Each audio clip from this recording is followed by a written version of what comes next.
সন্ত্রাসী যে মাসুদ, নতুন এই ডিসি মাসুদ, একে অবিলম্বে এখান থেকে প্রত্যাহার করতে হবে। আমরা চাই না এরকম কোনো সন্ত্রাসী কার্যক্রম করা ডিসি এখানে দায়িত্ব পালন করে। আপনাদের প্রশ্ন এটাই? না, অবশ্যই যে পুলিশ তো শুধু নাইমুদ্দিনের সাথেই ঘটনাটা এখন ঘটেছে এরকম না। মানে ডিসি হারুন ঠিক যেইভাবে করে ছাত্রদের ওপরে নির্যাতন করেছিল আওয়ামী লীগের সময়ে, এখন ডিসি মাসুদকেও বিগত 1.5 বছর ধরে এরকম একটা নিপীড়কের ভূমিকায় তাকে তৈরি করা হয়েছে। এখন ধরেন আমি কিন্তু নাইমুদ্দিনকে শুধু পিটাইছে গতকালকে এরকম না, সাংবাদিকদের ওপরেও হাত তোলা হয়েছে। এই ডিসি মাসুদ এখানে এই শাহবাগে যখন শিক্ষকেরা আন্দোলন করছে, সেই শিক্ষকদেরকে গরম পানি মারা এবং সাউন্ড গ্রেনেড মারা থেকে শুরু করে একজন শিক্ষক ফাতেমা আক্তার নামে একজন শিক্ষক তিনি মারা পর্যন্ত গেছে। নানান সময়ে কিন্তু তিনি এই ধরনের গায়ে হাত তুলে দৌড়ে দৌড়ে গিয়ে মেরে মানে জনগণকে লাঞ্ছিত করার যে প্র্যাকটিস সেটা কিন্তু তারা করেছেন। ফলে অবশ্যই এটা নিঃসন্দেহে এটা একটা অগণতান্ত্রিক প্রক্রিয়া, এটা চরমভাবে জনগণকে লাঞ্ছনা করার প্রক্রিয়া। জনগণের নাগরিক অধিকারকে, সাংবিধানিক যে অধিকার সমাবেশ করা, কথা বলা, প্রশ্ন করা, চলাফেরা করার যে অধিকার, সেই অধিকারকে ক্ষুণ্ণ করছে, লঙ্ঘন করছে।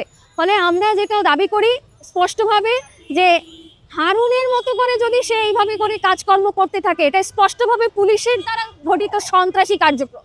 আমরা সবসময় সন্ত্রাসীর বিরুদ্ধে ছিলাম।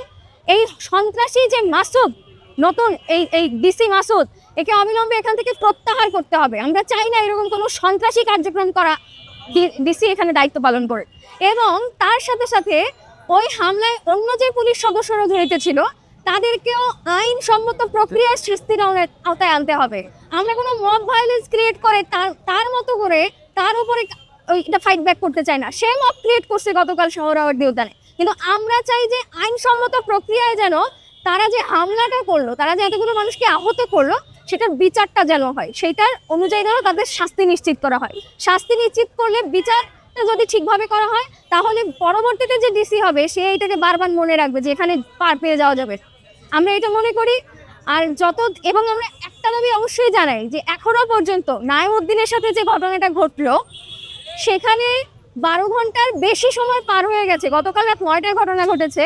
বিশ্ববিদ্যালয় প্রশাসন থেকে এখনো পর্যন্ত এই ডিসি মাসুদের বিরুদ্ধে কোনো রকম আইনি প্রক্রিয়া নিতে দেখা যায় নাই।